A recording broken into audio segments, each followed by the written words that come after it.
லிங்கத்தோட திருமேனி பின்னாடி ஒரு 2 உருவங்கள், அது சூட்சமம், அதை சொல்ல முடியாது. அந்த நாகம் வந்துட்டு இருக்கு. அதை ஒரு நாள் வீடியோ எடுக்க நாங்கள் முயற்சி பண்ணப்ப அந்த வீடியோ எடுத்தோம். அந்த வீடியோவில் அந்த நாகம். பண்டைய காலங்களில் நீண்ட வருடங்கள் அழியாமல் அடுத்தடுத்த தலைமுறையினருக்கு செய்திகளை கொண்டு சேர்ப்பதற்காக கற்கள் வெட்டப்பட்டன. வரலாற்று செய்திகளுக்கும் அவை சொல்லும் நிகழ்வுகள் அனைத்திற்கும் நம்பகமான சான்றுகளாக இருப்பது கல்வெட்டுகள்தான். போர்கள், குறிப்பிட்ட முக்கிய நிகழ்வுகள், வம்சங்கள், அரசர்களின் ஆட்சியில் பின்பற்றப்பட்ட சட்ட ஒழுங்கு, தேதிகள் மற்றும் ஆட்சியாளர்களின் சாதனைகள் என பல்வேறு தகவல்களை கல்வெட்டுகள் வெளிக்கொண்டு வருகின்றன. நிபுணர்கள் பொதுவாகவே ஒரு புதிய கல்வெட்டு கிடைக்கும் பொழுது மிகவும் ஆர்வமாகவும் கவனமாகவும் ஆய்வுகளை மேற்கொண்டு தகவல்களை வெளிக்கொண்டு வருவார்கள். முக்கியமாக இதுவரை வெளிவராத வரலாற்று தகவல்கள் ஒவ்வொரு முறை புதிய கல்வெட்டுகள் கண்டுபிடிக்கப்படும் பொழுது வெளிவந்து கொண்டிருக்கின்றன. ஆகவே மறைந்து உள்ள பல கல்வெட்டுகளை கண்டுபிடிக்க வேண்டிய அவசியம் முக்கியமாக கருதப்படுகிறது. அவ்வகையில் சில நாட்களுக்கு முன்பு கடலூர் மாவட்டத்தில் 1100 ஆண்டுகள் பழமையான கோவிலை புதுப்பிக்கும் பொழுது 6 கல்வெட்டுகள் கண்டுபிடிக்கப்பட்டுள்ளன. செய்தி அறிந்து நமது யாழ் தமிழ் குழு உடனடியாக அக்கோவிலுக்கு விரைந்தோம். வரலாற்றில் சொல்லப்படாத நிகழ்வினை தெரிந்து கொள்ளப் போகிறோம் என்ற உணர்வு எங்கள் ஆர்வத்தினை அதிகரித்தது. மேலும் அக்கோவில் பல சிறப்புகளுக்கும் மர்மங்களுக்கும் பெயர் போன கோவிலாக இருந்தது. அவ்வனைத்தையும் விரிவாக இந்த காணொளியில் தற்பொழுது பார்க்கலாம். யாழ் தமிழ் நேயர்களுக்கு வணக்கம். இன்னைக்கு நம்ம கடலூர் மாவட்டத்தில் இருக்க உளுந்தூர்பேட்டையை தாண்டி நரையூர் என்ற ஊர்ல 1000 ஆண்டுகளுக்கும் மேல பழமை வாய்ந்த ஒரு கோவில் இருக்கும். அதுவும் சிவன் கோவில்ல இருக்கும். கடலூர் மாவட்டம் சிறுபாக்கம் அடுத்துள்ள நரையூர் கிராமத்தில் இயற்கை எழில் கொஞ்சும் வண்ணம் முற்றிலும் பசுமை வளம் நிறைந்திருக்கும் இடத்தில் அமைந்துள்ள சிவன் கோயிலில் தான் பழமை வாய்ந்த கல்வெட்டுகள் கண்டுபிடிக்கப்பட்டுள்ளன. 1100 வருடங்கள் பழமை வாய்ந்த சிதிலம் அடைந்து கிடந்த இந்த சிவன் கோவிலை புதுப்பிக்க சில வாரங்களுக்கு முன்பாக கோவில் நிர்வாகத்தினர் முடிவு செய்தனர். அதற்கான வேலைகளை தொடங்கிய போது சில கல்வெட்டுகள் மண்ணில் புதைந்திருந்ததை உள்ளூர் மக்கள் பார்த்துள்ளனர். கல்வெட்டுகள் வெளிக்கொண்டு வந்துள்ள வரலாற்று செய்திகளை பார்ப்பதற்கு முன்பாக அக்கோயிலின் சிறப்புகளை பார்க்கலாம். கோயிலின் அருகே பல 100 வருடங்கள் பழமை வாய்ந்த பிரம்மாண்ட ஆலமரம் வீற்றிருந்தது. அந்த ஆலமரத்தின் நடுப்பகுதியில் விநாயகரே இயற்கையாக உருவாகி காட்சியளிக்கிறார். கோயிலின் மற்றொரு திசையிலும் ஏரிக்கரையில் 1100 ஆண்டுகள் பழமை வாய்ந்த அம்மன் வீற்றிருக்கிறாள். கோயிலின் மூலவரின் பெயர் பிரகமீஸ்வரமுடையார் அல்லது பிரகமீஸ்வரமுடைய நாயனார் என்றும், அம்பாளின் பெயர் தாயினும் நல்ல நாயகியார் என்று குறிப்பிடுகின்றனர். மேலும் கோவிலில் புனரமைப்பு பணிகள் நடைபெற்று வருவதால் தமிழகத்திலேயே அரிதிலும் அரிதாக தனித்துவமான சிறப்புமிக்க வகையில் அமைந்திருக்கும் முருகன், விநாயகர், அம்மன் சிலைகள் உள்ளிட்ட அனைத்து சுவாமி சிலைகளும் கோவிலுக்கு அருகில் எடுத்து வைக்கப்பட்டு வழிபாடு செய்யப்பட்டு வருகிறது. சுவாமி சிலைகளின் தனித்துவம் பற்றி அறிந்து கொள்வதற்கு முன்பாக கோவில் அமைப்புகளை பார்த்து விடலாம். கோவில் முழுவதுமா சிதிலம் அடைஞ்சிருந்தாலும் அதோட அமைப்பு நம்மள ஆச்சரியப்படுத்துது. முழுசா சேதம் அடைஞ்சிருக்க இந்த கோவில் போர் காரணமா அல்லது முகலாய படையெடுப்பா, இயற்கை பேரிடர் காரணமா, இல்ல சரியா பராமரிக்காம விட்டுட்டாங்களா, அல்லது 1000 ஆண்டுகளுக்கு மேல இருக்கிறதால கொஞ்சம் கொஞ்சமா சிதிலம் அடைஞ்சதான்னு தெரியல. ஏன்னா கோவில் எதனால இப்படி சேதம் அடைஞ்சதுன்ற காரணத்துக்கு ஆதாரங்கள் எதுவும் கிடையாது. கோவிலின் நுழைவாயில்ல 2 தூண்கள் அமைச்சிருக்காங்க. ஒரு தூண்ல துர்க்கை சிலையும் இன்னொரு தூண்ல விநாயகர் சிலையும் செதுக்கப்பட்டிருக்கு. கோவில் உள்ள இருக்க தூண்கள்லயும் சிற்பங்கள் செதுக்கப்பட்டிருக்கு. பொதுவா இது மாதிரி தூண்கள்ல அந்த கோவில கட்டின அரசர்கள் தெய்வத்தை வழிபடுற மாதிரி அமைச்சிருப்பாங்க. இங்கேயும் அமைக்கப்பட்டுள்ள சிற்பங்கள் அப்படி இருக்க வாய்ப்பு இருக்கு. இந்த கோவில்ல தோன்றிய கடவுள் சுயம்புலிங்கமா தோன்றினார்னு சொல்லப்படுறதால சிலைய கோபுரத்தை அகற்றாம எடுக்க முடியாது. ஏன்னா சிலை அப்படியே இருந்ததால சிலை மேல கோபுரம் கட்டி கோவில் கட்டி இருப்பாங்க. இருந்தாலும் முடிஞ்ச அளவு கோவில் உள்ள இருந்த சிலைகளை சேதப்படுத்தாம பத்திரமா எடுத்து பக்கத்துல வச்சு வழிபட்டுட்டு இருக்காங்க. அத நம்ம பின்னாடி விரிவா பார்க்கலாம். கல்வெட்டுகளை பாக்குறதுக்கு முன்னாடி கோவில் நிர்வாக குழுல இருக்க முக்கிய நபர் கிட்ட பேசும்போது கோவில் சிறப்புகளை பத்தியும் கோவிலோட முக்கிய நிகழ்வுகளை பத்தியும் அவர் சொன்னது பிரமிப்பையும் ஆச்சரியத்தையும் ஏற்படுத்துச்சு. அவரோட முழு பேட்டியையும் பார்க்கலாம் வாங்க. வணக்கம் சார், உங்க பேர், உங்களுக்கும் இந்த கோயிலுக்கும் உண்டான தொடர்பு, அது ஒரு சின்ன அறிமுகமா கொடுங்க சார். சிவாய நம. திருச்சிற்றம்பலம். அருள்மிகு தாயிலும் நல்ல நாயகி உடனுரை திரு பிரம்மீஸ்வரமுடையார் அவர்களின் திருக்கோயிலிருந்து அவரை பற்றின ஒரு செய்தி. என் பேர் சசிகுமார். நான் இந்த கோயில் இப்போ பூஜை பண்ணிகிட்ருக்கிறேன் சிவனுக்கு. ஸோ இந்த கோயில் வந்து 1050 வருடம் பழமையானது. ராஷ்டிரகுல மன்னர்கள் காலத்திலிருந்து 2ஆம் ராஜேந்திரவர்மன் வரைக்குமே இந்த கோயிலுக்கான திருப்பணி பண்ணியிருக்காங்க. அதற்கான கல்வெட்டுகள் நம்ம கோயிலுடைய முப்பரிகை பட்டையிலே முப்பரிகையில் 4 திசைகள்லையும் இருக்குது. 4 நிலையில் இந்த கோயில் திருப்பணி நடந்திருக்கு. கருவறை, அர்த்த மண்டபம், மணிமண்டபம், அம்பாலோட மண்டபம். ஸோ 4 நிலைகளில் இந்த கோயிலுக்கான திருப்பணிகள் நடைபெற்றிருக்கு. இதுக்கு நிறைய கொடை கொடுத்துருக்காங்க. அப்போ இருந்த கண்டராதித்த சோழன், ராஜராஜ சோழன், ராஜேந்திர சோழன், இவங்க 6 மன்னர்களை பார்த்த செம்பிமாதேவி இந்த கோயிலுக்கு திருப்பணி பண்ணியிருக்காங்க. சோழர்கள் மன்னர்களில் 6 சோழ மன்னர்களை பார்த்தவங்க செம்பிமாதேவி. அவங்க இந்த கோயிலுக்கு நிறைய திருப்பணிகள் செஞ்சுருக்காங்க, கொடை கொடுத்துருக்காங்க. அதுக்கான கல்வெட்டுகள்லாம் இருக்குது. அது மட்டும் இல்லாமல் இது மேற்கு பார்த்த சிவாலயம். இந்த ஆலயத்தினோட சிறப்பு என்னன்னு கேட்டேன்னா, ஒளிப்படாத லிங்கம் அப்படின்னா சுயம்பு லிங்கம். இந்த சுயம்பு லிங்கத்தில் சில உருவங்கள் இருக்கும், தானாக உருவானது. சுயம்பு லிங்கத்துக்கும் ஒளிப்பட்ட லிங்கத்துக்கும் என்ன வித்தியாசம்னா, சுயம்புன்றது தானாக உருவாகிற ஒரு லிங்கம், அதில் உருவங்கள் இருக்குது. உருவங்கள்ன்றது அது என்னன்றது அதுதான் மறைமுகம். ஸோ இந்த கோயிலில் இன்னொரு சிறப்பு என்னன்னு கேட்டிங்கன்னா, ஒரு நாகம், கருநாகம் ஒன்று டெய்லியும் வந்து சிவபெருமானையும் நவகிரகத்தையும் வழிபட்டுட்டு போகுது. இங்கே நடந்துட்டுருக்கு, இன்றைக்கி நடந்துட்டுருக்கு. இப்போவும் அந்த நாகம் வந்துட்டுருக்கு. அதை ஒரு நாள் வீடியோ எடுக்க நாங்கள் முயற்சி பண்ணப்போ அந்த வீடியோ எடுத்தோம். அந்த வீடியோவில் அந்த நாகம் பதியலை. அப்போ உணர்ந்து கொண்டது என்னென்னா, சக்தியாக தான் பார்க்கணும். அது ஆதாரம் கேட்டிங்கன்னா, ஆதாரம் சிவபெருமான் தான்.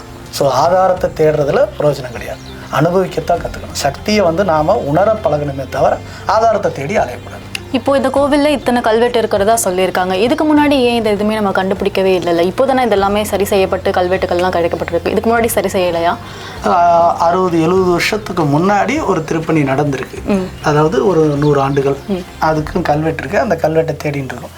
அப்போ வந்து திருப்பியும் வந்து ஒருத்தர் செஞ்சுருக்காரு.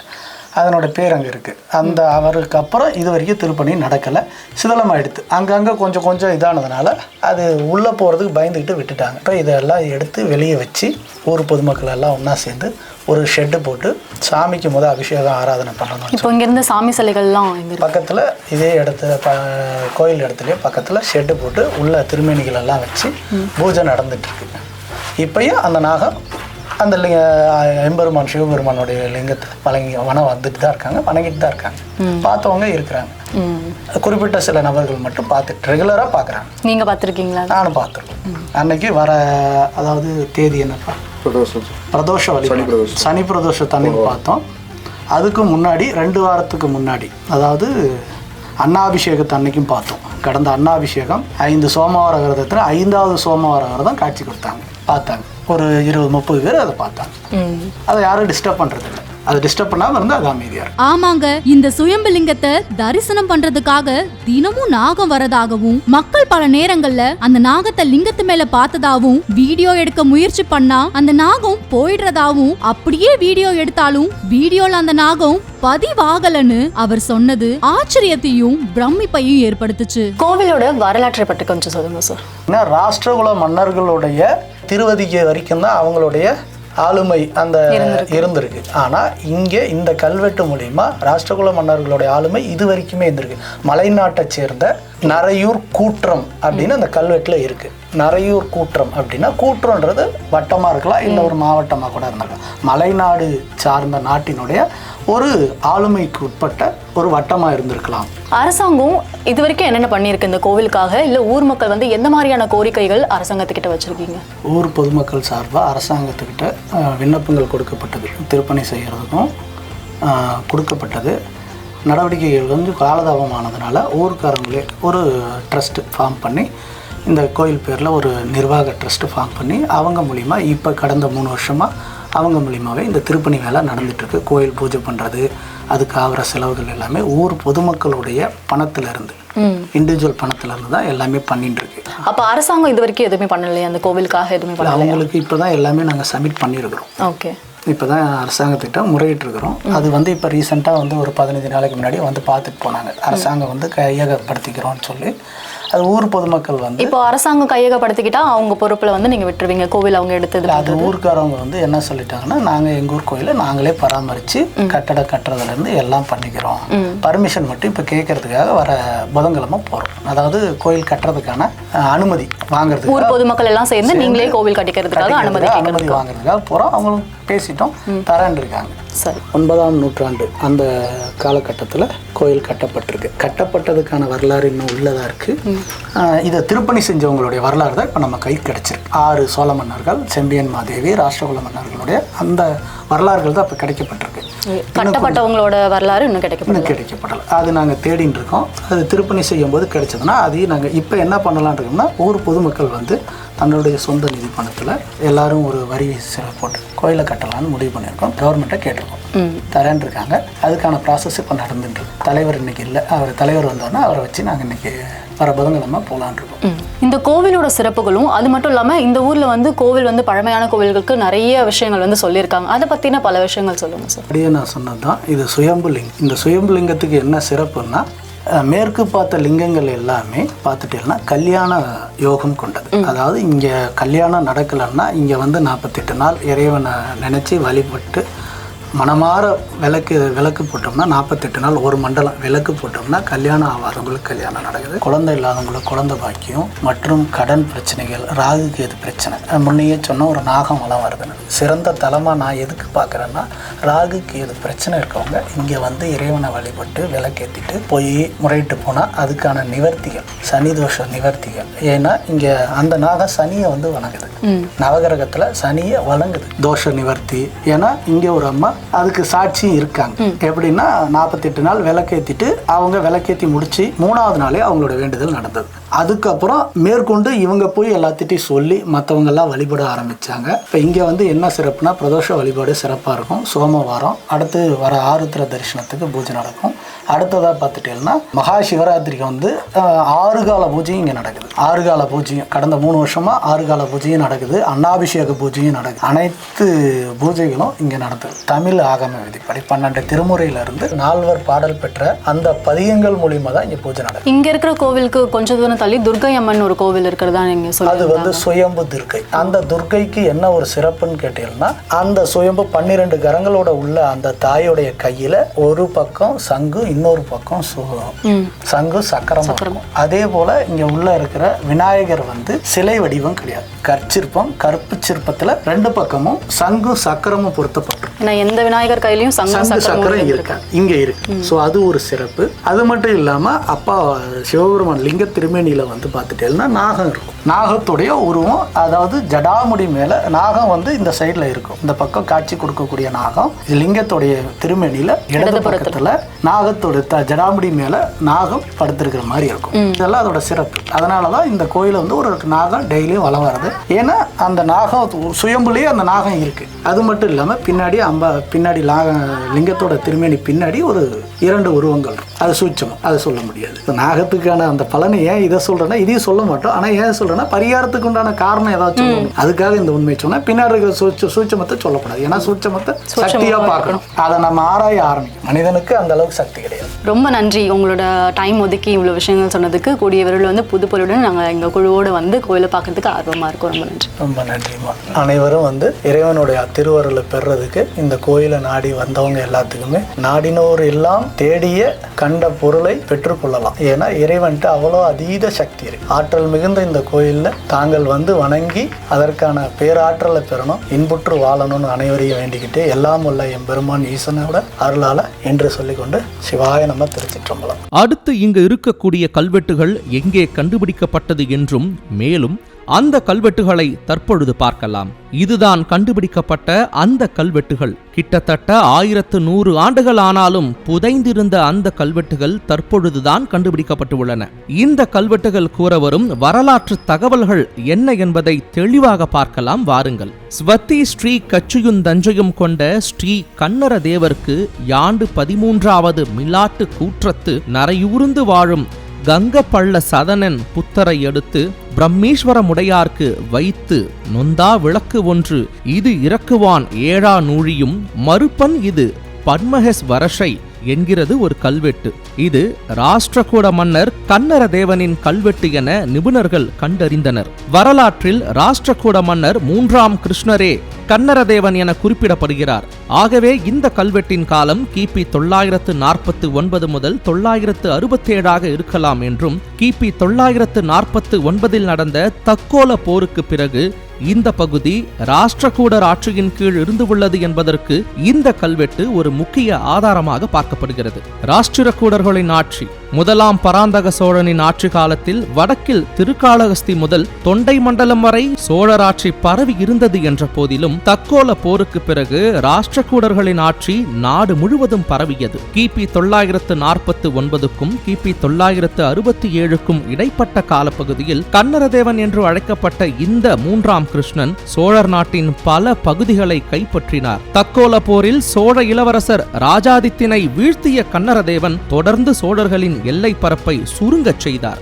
இதுவரை தெற்கே கன்னரதேவன் பற்றிய கல்வெட்டானது அறியப்படவில்லை. ஆனால் தற்பொழுது இந்த கல்வெட்டு கிடைத்திருப்பதன் மூலம் நரையூர் வரை கன்னரதேவனின் ஆட்சி நீண்டு உள்ளதை அறிய முடிகிறது. பிறகு மீண்டும் சோழர்கள் வசம் இந்த பகுதி வந்தது என்பதை இங்கு கிடைக்கும் மற்ற கல்வெட்டுகள் உறுதி செய்கின்றன. இதே கோவிலில் கிடைத்த உத்தம சோழனின் கால கல்வெட்டு நிலம் தானம் வழங்கப்பட்ட செய்தியை தெரிவிக்கிறது. உத்தம சோழனின் 9ஆம் ஆட்சி ஆண்டில் நிலம் தானம் வழங்கப்பட்டது பற்றி தெரிவிக்கும் அந்த கல்வெட்டு உத்தம சோழரை திருவயிறு வாய்த்த செம்பியான் மகாதேவியார் என்று குறிக்கிறது. இங்குள்ள மற்றொரு ராஜராஜ சோழன் காலத்து கல்வெட்டில் காந்தளூர் சாலை கலமறுத்த கோராசகேரி பன்மர்க்கு என்று தொடங்கி பூசலில் பட்டதுக்கு நரையூர் பிரம்மீஸ்வரமுடையார் நொந்தா விளக்கு எரிக்க 10 கழஞ்சு பொன் கொடுத்த பிரம்மதேயத்து நிலம் விட்ட என்று குறிப்பதன் விளைவாக ராஜராஜ சோழன் காலத்தில் சண்டையில் இறந்த வணிக குழுவின் வீரன் நினைவாக விளக்கு எரிக்க தானம் வழங்கப்பட்ட செய்தியை நமக்கு அளிக்கிறது. இதே கோவிலில் 3ஆம் ராஜேந்திர சோழன் கால கல்வெட்டு ஒன்றும் இருக்கிறது. அவரது 25ஆம் ஆட்சி ஆண்டு கல்வெட்டில் தொழுவூருடையான் மாதுயாந்தித்தன் எழுந்தரிலிவித்த திருக்காம கொட்டமுடைய தாயிலும் நல்ல நாயகி என்று அம்பாளுக்கு சந்நிதி எழுப்பியது பற்றிய செய்தியும் இறைவனுக்காக நிலம் விட்ட செய்தியும் இந்த கல்வெட்டில் குறிப்பிடப்பட்டு உள்ளது. இங்கு கிடைக்கும் மற்றொரு கல்வெட்டு 17 அல்லது 18ஆம் நூற்றாண்டை சார்ந்தது. அதில் அதிருங்கழல் பெருமாள் கண்ட திருப்பணி இடிஞ்சு சரிஞ்சு போகையில் மகன் சொக்க பெருமாள் சேதிராயன் கண்ட திருப்பணி என்று குறிப்பிடப்பட்டுள்ளது. இதன் மூலமாக இந்த கோவிலுக்கு தந்தை செய்த திருப்பணி இடிந்து போனதால் அதனை மகன் சேதிராயன் புதுப்பித்த நிகழ்வை வெளிக்கொண்டு வருகிறது. சேதிராயர் அல்லது சேதுராயர் என்பவர்கள் நடுநாட்டில் திருக்கோவிலூரை தலைமையிடமாக வைத்து ஆட்சி செய்த சிற்றரச வம்சமாகும். ஆற்காட்டு கோட்டத்து வடமேற்கு பகுதியை ஆண்டவர்கள். இவர்கள் 1ஆம் குலோத்துங்கன் காலம் முதலே சேதிராயர் என்ற புதிய பட்டத்துடன் கல்வெட்டுகளில் பதிக்கப்பட்டு உள்ளனர். இதன் அருகில் உள்ள கிராம பகுதிகளில் மேலும் சில கல்வெட்டுகள் இருக்க வாய்ப்புள்ளது என்றும் நிபுணர்கள் கூறுகின்றனர். மிக பெரிய வேலைப்பாட்டுடன் கூடிய அந்த சிவன் கோவில் இடிந்து சிதைந்து போன நிலையில் இருந்து வந்தது. சில தூண்கள் மட்டுமே கோவில் மேற்கூரையை தாங்கிக் கொண்டிருந்தன. தற்பொழுது சிலைகள் அப்புறப்படுத்தப்பட்டு பாதுகாப்பான இடத்தில் வைக்கப்பட்டுள்ளன. அரசாங்கத்தின் உதவியை நாடி காலதாமதம் ஆகியதால் தற்பொழுது ஊர் மக்களே கோவிலை புனரமைத்து புதுப்பொலிவுடன் கோவிலை காட்சிப்படுத்த விரும்பியதன் விளைவாக தற்பொழுது இந்த கல்வெட்டுகளும் வரலாறும் வெளிவந்துள்ளன. மேலும் கோவிலில் இருந்து எடுத்து வைக்கப்பட்டுள்ள சுவாமி சிற்பங்களையும் சிலைகளின் தனித்துவமான சிறப்புகளையும் கோவிலின் நிர்வாகத் தலைவர் வழங்க கேட்கலாம். விநாயகர் ஒரு கையில் சக்கரத்துடனும் மறு கையில் சங்குடனும் காட்சி தருகிறார். இது போன்று விநாயகருடைய சிற்பமானது அமைக்கப்படுவது மிகவும் அரிதிலும் அரிதானதாகும். முருகரின் சிலையில் உள்ள மயிலின் கால் பகுதியில் பாம்பை பிடித்து வைத்திருப்பது போல சிற்பங்கள் வடிவமைக்கப்படும். ஆனால் மயிலின் வாய் பகுதியில் அலகில் பாம்பை பிடித்து வைத்திருப்பது போன்ற சிற்பம் மிகவும் அரிதாகும். மேலும் கோவிலின் அருகில் உள்ள துர்க்கையம்மன் 12 கைகளை கொண்டதாக காட்சி தருகிறார். இப்படிப்பட்ட தனித்துவமான சிலைகள் தமிழ்நாட்டில் இந்த கோவிலில் மட்டும்தான் உள்ளது என்பதையும் நமக்கு தெரியப்படுத்தினார்கள். மேலும் சுயம்பு லிங்கமாக காட்சி தரும் பிரம்மீஸ்வரமுடையாரை வழிபட கோவில் நிர்வாகத்தினரிடம் நாங்கள் கேட்டுக்கொள்ள அவர்கள் முழு மனதுடன் நாம் வைத்த வேண்டுகோளை ஏற்றுக்கொள்ள பிரம்மீஸ்வரமுடையார் பிரம்மாண்டமாக நமக்கு காட்சி தந்தார். மனம் தெய்வம் தந்த அருளால் நிம்மதி பெற்று பொலிவடைந்தது. இப்படிப்பட்ட பல்வேறு சிறப்புகளை கொண்ட கோவிலானது மிகவும் சேதமடைந்திருப்பதால் ஊர் மக்கள் தாங்களாகவே முன்வந்து கோவிலை கட்ட துவங்கியுள்ளனர். ஆனால் நிதி நிலைமையின் காரணமாக கோவிலின் புனரமைப்பு பணிகள் மெத்தனமாக உள்ளதால் மற்றவர்களின் உதவிகளையும் நாடி உள்ளனர். சோழர்கள், ராஷ்டிரியர்கள் என பல்வேறு அரசர்கள் பணி செய்த வரலாற்று சிறப்புமிக்க இந்த கோவில் மீண்டும் புதுப்பொலிவுடன் எழுந்தருள உதவி செய்ய விரும்புவோர் கோவிலின் நிர்வாக குழுவினை தொடர்பு கொண்டு தங்களால் இயன்ற உதவியை செய்யுமாறு பக்தியுடன் கேட்டுக்கொள்கிறோம். மீண்டும் இப்படிப்பட்ட வரலாற்று சிறப்புமிக்க மற்றொரு தளத்திலிருந்து சந்திக்கலாம். நன்றி.